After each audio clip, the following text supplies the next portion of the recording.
교재 72페이지를 제가 읽겠습니다. 39장에서 하나님께서는 산 염소, 들나귀, 들소, 타조 등 동물들의 출생과 죽음, 생명의 유지, 음식의 공급 등이 자신들의 자발적인 노력에 의해서가 아니라 하나님의 세밀하신 보살핌 아래 이루어진다고 강조하십니다. 즉 인간의 지혜를 가지고는 동물계의 신비스러움을 설명하기란 불가능하고 하나님의 섭리를 다 이해할 수 없기에 인간은 자신의 무지를 인정하고 하나님의 통치를 겸허하게 받아들여야 한다는 것입니다. 욥기 39장은 38장부터 계속해서 이어지는 내용의 연장선입니다. 우리는 38장에서 하나님께서 욥에게 계속 비슷한 패턴의 질문들을 던져오셨던 것을 기억할 수 있습니다. 그 내용이 주로 내가 어디 있느냐, 내가 아느냐, 혹은 내가 할 수 있느냐였다고 저희가 정리했었습니다. 그리고 이러한 질문들을 한마디로 축약하면 욥 너는 누구냐? 라는 질문으로 볼 수 있다고 말씀드렸었습니다. 오늘 39장도 이러한 하나님의 질문이 계속해서 이어집니다. 욥기 38장이 우주와 기상, 자연 만물, 무생물적인 자연을 다뤘다면 38장 끝부분부터 그리고 39장으로 이어지는 내용 속에서는 그 시선을 돌려서 인간이 길들일 수 없는 야생동물의 세계를 비춥니다. 자연을 보여줬다면, 기상을 보여줬다면 동물의 세계로 시선을 변경시키는 것이죠.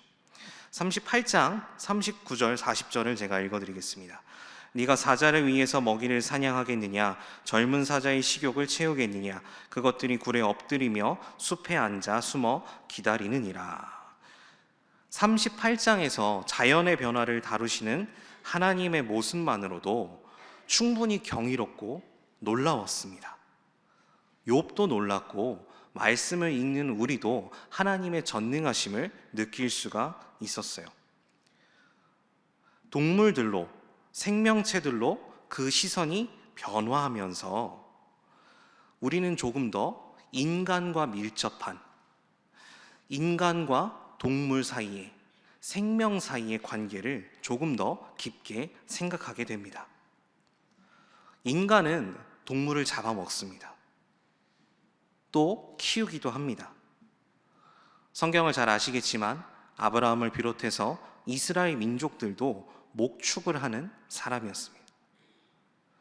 그래서 동물은 사람에게 너무나 익숙하고 또 한편으로 사람의 손으로 다 다스릴 수 있다고 당연하게 생각할 수 있습니다. 그러나 오늘 39장에 언급되어 있는 동물들은 어떻습니까? 39장 1절을 보면 산염소와 암사슴에 대한 이야기가 나옵니다. 또 39장 5절 부분에 보면 들나귀에 대한 이야기가 나옵니다.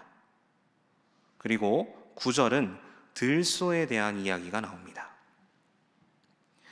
산염소가 새끼치는 때나 암사슴이 새끼 낳는 시기를 인간은 정확히 알 수도 그리고 간섭할 수도 없습니다. 새끼들은 인간의 도움이 없어도 들에서 스스로 성장하고 강하게 자라나서 그리고 때에 따라 어미의 품을 떠나서 제 갈 길을 갑니다. 들나귀는 어떻습니까? 성읍의 시끄러운 소리를 비웃는다고 말합니다. 즉 인간의 부림을 받지 않고 온 산을 돌아다니며 풀을 찾는 것입니다. 자유로운 동물입니다. 들소는 어떻습니까? 아무리 힘이 세도 목축에 적합하지 않습니다. 인간의 말을 듣지 않기 때문에 밭을 갈게 하거나 짐을 나르게 하는 게 쉽지 않습니다.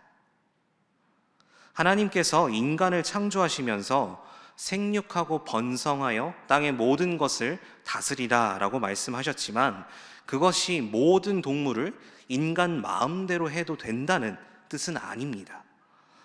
하나님께서 창조하신 자연 생태계는 그 자체만으로 하나님의 섭리대로 움직이고 있는 것입니다. 하나님께서는 이런 길들여지지 않는 자연 생태계를 보여주시면서 욥의 좁은 시선을 더 넓게 확장시켜 나가시는 것입니다. 사람이 대단한 존재로 느껴질 수 있습니다. 할 수 없는 것이 없다고, 우리는 대단하다고 느낄 수 있습니다. 특히 요즘처럼 과학기술의 발전이 점점 더 급격하게 진행되어져 나가는 이 순간에서는 우리는 우리의 육신을 정복하고 우주도 정복하고 세상을 다스린다라고 생각할 수 있습니다. 그러나 오늘 성경은, 특히 욥기 39장의 말씀은 가까이에 있는 동물조차도 우리가 어떻게 할 수 없는 부분이 분명히 있다고 우리에게 말씀해주고 계십니다. 할 수 없는 부분이 있다. 이것을 인정하고 받아들이는 것. 하나님은 욥이 이런 부분을 깨닫고 인정하면서 변화하기를 촉구하십니다. 여기서 첫 번째 기도 제목을 드립니다. 나의 부족함을 인정하고 받아들이는 자세를 가지게 하소서. 나의 부족함을 인정하고 받아들이는 자세를 가지게 하소서. 사람은 스스로 부족함을 받아들이는 것이, 인정하는 것이 참 어렵습니다. 현실을 받아들이는 게 참 쉽지 않습니다. 그래서 때때로 인정하고 받아들이는 것이 너무 어려워서 마음에 불만이 쌓이는 분들이 많이 계십니다. 도저히 인정할 수 없다고, 나는 받아들일 수 없다고 점점 마음에 화가 쌓이시는 거죠. 그렇게 화가 쌓인 분들은 세상이 다 좋지 않아 보입니다. 아름답지 않아 보이게 됩니다. 그런데 문제는 그러다가 그게 마음의 병이 되기도 합니다. 자기 자신을 무너뜨리기도 하는 것이죠. 하지만 인정하고 받아들일 수 있게 된다면 그때부터 우리는 세상을 다르게 볼 수 있게 됩니다. 나와 함께 하시는 하나님의 뜻을 더 빨리 받아들일 수 있게 되는 줄로 믿습니다. 계속해서 39장을 보다 보면 독특한 부분이 하나 있습니다. 바로 13절부터 나오는 타조의 이야기 부분입니다. 13절 말씀 제가 읽어드립니다. 타조는 즐거이 날개를 치나 학의 깃털과 날개 같겠느냐. 여러분, 타조는 생각해보면 참 특이한 동물입니다. 새인데 날개가 있는데 전혀 날지를 못합니다. 닭하고도 조금 다르죠. 닭은 그래도 날개를 활용할 줄 압니다. 여러분, 타조를 직접 보시거나 혹은 다큐멘터리 같은 데 나오는 타조를 보시면 날개를 활용할 수가 없습니다. 이러한 새들을 평흉류라고 분류한다고 합니다. 날개가 있지만 퇴화해서 날지 못하는 조류들이 꽤 있습니다. 뉴질랜드에 가면 키위새라는 게 있다고 합니다. 그 새도 날개가 있지만 퇴화해서 활용할 수 없는 새입니다. 열대우림에 사는 화식조라는 새도 있다고 합니다. 그 새는 발톱을 활용해서 같은 동물들을 공격하고 본인을 보호한다고 합니다. 우리에게 잘 알려진 것은 오늘 본문에 나온 것처럼 타조입니다. 오늘 성경은 이 타조를 미련한 새라고 표현합니다. 타조는 새인데 날지 못하면서 자신의 알도 그대로 땅에 버려둔다고 묘사합니다. 그러나 하나님께서는 타조에게 다른 재능을 주셨는데 말보다 잘 뛴다는 것입니다. 보는 사람들에게는 상당히 이상하게 보일 겁니다. 날개가 있는데 날개를 쓰는 것보다 달리는 걸 훨씬 잘하는 겁니다. 그런데 관점을 뒤집어서 보면 타조에게는 그게 당연한 겁니다. 잘 뛰는 게 본인의 역할을 잘 감당하는 거예요. 여기서 우리가 깨달아야 하는 것은요, 타조가 알을 돌보지 않는 그런 이상한 행동, 그리고 날개짓 하는 것보다 뛰는 그러한 행동들이 모두 다 하나님의 설계 아래 있다는 것입니다. 지혜가 부족해 보여도 타조만의 특별한 달리는 능력을 하나님께서 허락하신 겁니다. 여러분, 하나님께는 다 이유가 있습니다. 하나님의 뜻이 있습니다. 하나님의 입장에서 보면 다 의미가 있고 당연한 것들인데, 사람의 입장에서 보면 이해할 수 없고 받아들일 수 없는 부분들이 있습니다. 그래서 하나님은 오늘 말씀을 통해서 욥에게 말씀하십니다. 그리고 우리들에게도 말씀하십니다. 그러한 이해의 방향을 완전히 바꾸라고 말씀하시는 겁니다. 사람 중심으로 생각해 왔다면 그 사고의 중심을 하나님께로 바꿔서 하나님 중심으로 사고하라고 오늘 말씀은 우리에게 알려주고 있습니다. 여기서 두 번째 기도 제목을 드립니다. 나를 중심으로 생각하는 이기적인 사고를 벗어나게 하소서. 나를 중심으로 생각하는 이기적인 사고를 벗어나게 하소서. 나 중심적인, 사람 중심적일 수밖에 없는 그런 이기적인 사고를 벗어나야 한다고 오늘 말씀하고 계십니다. 우리는 판단의 기준을 항상 우리 자신에게 두고 있습니다. 내가 봤을 때 이상한 거는 이상한 거고, 내가 봤을 때 잘못됐다고 보여지는 거는 잘못된 것으로 우리는 결정짓고 판단을 내려버립니다. 사실 잘 생각해 보면 우리는 어릴 때부터 그렇게 사고하도록, 그렇게 생각하도록 교육을 받으면서 자라옵니다. 그게 잘못된 것은 아닙니다. 왜냐하면 나의 의견이, 그리고 나의 생각이 발전할수록 나 자신의 자아가 점점 더 확립되어져 가고 건강한 어른으로 자랄 수 있기 때문에 아이들에게 생각하고 훈련하고 판단하는 것들을 가르쳐 주는 것이죠.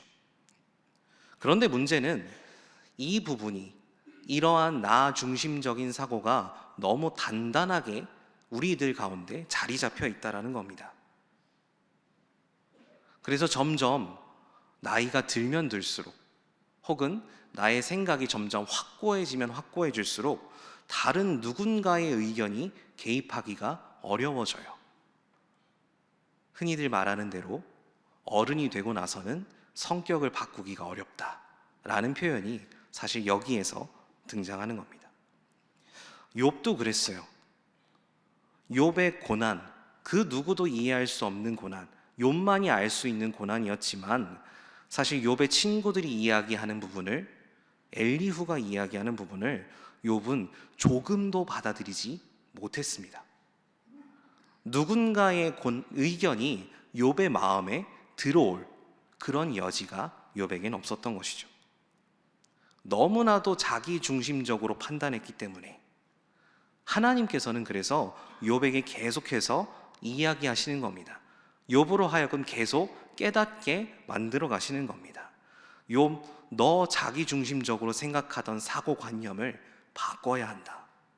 하나님께서 생각하시는, 하나님께서 바라보시는 것이 무엇인지 너는 이해해야 한다는 것입니다. 그리고 말씀을 읽는 우리에게도 우리 중심으로, 나 중심으로 생각했던 것을 벗어나서 하나님 중심으로 생각할 것을 우리에게 가르쳐주고 계시는 줄로 믿습니다. 계속해서 하나님은 욥에게 자기 자신을 드러내고 계십니다. 욥을 깨닫게 하십니다. 강하게 욥을 변화시켜 가십니다. 39장 26절, 27절을 제가 읽어드리겠습니다. 매가 떠올라서 날개를 펼쳐 남쪽으로 향하는 것이 어찌 내 지혜로 말미암음이냐. 독수리가 공중에 떠서 높은 곳에 보금자리를 만드는 것이 어찌 내 명령을 따름이냐. 하나님께서는 계속해서 욥을 변화시켜 가시면서 39장 마지막 부분에서는 욥이 가진 지혜의 부족함을 적나라하게 지적하고 계십니다.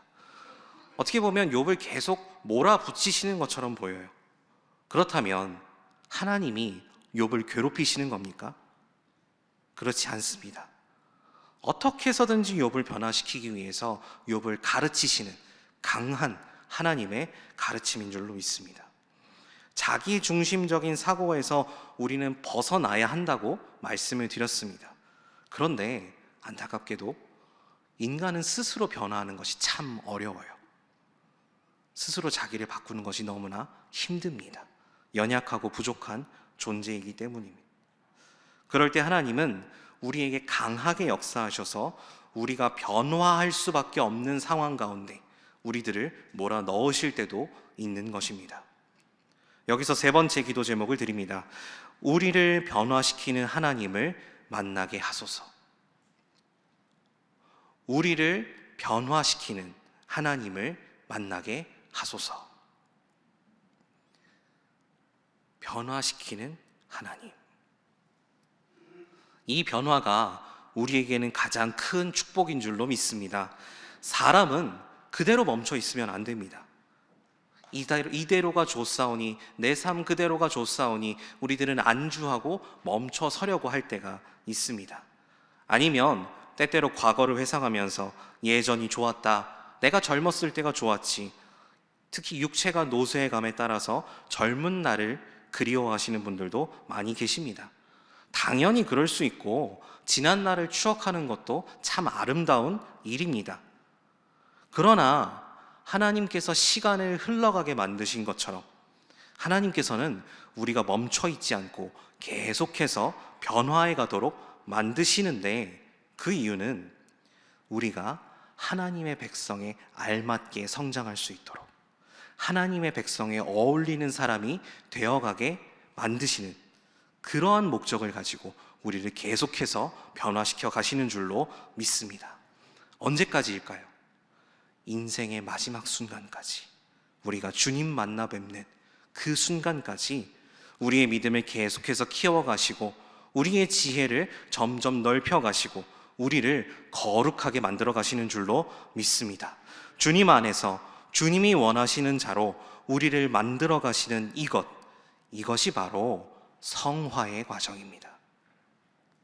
오늘도 여러분 말씀 앞에 바로 서서 믿음이 성장하실 수 있기를 간절히 소원합니다. 지혜가 날로 늘어가실 수 있기를 간절히 소원합니다. 하나님이 원하시는 거룩한 사람들이 되어가는 성화의 과정을 걸어가시는 아름다운 성도님들 되실 수 있기를 주님의 이름으로 간절히 축원합니다. 세 가지 기도 제목 알려드렸습니다. 첫 번째 기도 제목은 나의 부족함을 인정하고 받아들이는 자세를 가지게 하소서. 두 번째는 나를 중심으로 생각하는 이기적인 사고를 벗어나게 하소서. 그리고 세 번째는 우리를 변화시키는 하나님을 만나게 하소서. 이 기도 제목들로 기도하시고 안식월 중이신 위임 목사님을 위해서 또 기도해 주시길 바랍니다. 또한 여러분이 가지고 나오신 각자의 기도 제목으로 기도하시고 우리의 삶의 자리로 돌아가도록 하겠습니다. 다 같이 기도하시겠습니다. 주여 믿습니다. 주여 믿습니다. 주여 믿습니다.